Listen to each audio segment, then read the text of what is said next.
नमस्कार मंडळी, किलोच्या प्रमाणात पुरीसाठीची पिवळी सुकी बटाटा भाजी बनवूयात.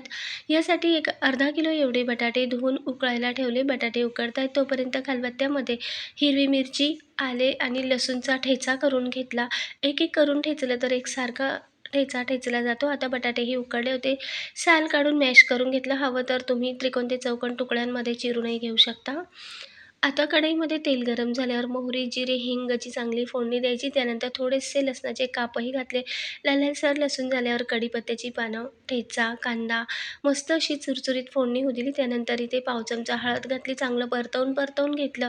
आता चवीनुसार मीठही घातलं आणि ठेचलेला बटाटाही, मॅश केलेला बटाटा घालून एकसारखं मिक्स करायचं. मध्यम आचेवर चांगलं मस्त कढईला सोडायला लागलं. तेल सुटेपर्यंत मस्त परतवून घेतली बटाटा भाजी. डिटेल व्हिडिओ पाहण्यासाठी खाली दिलेल्या टायटलवरच्या त्रिकोणावर क्लिक करा. डिटेल व्हिडिओ नक्की बघा. लाईक, शेअर, सबस्क्राईब करा. धन्यवाद.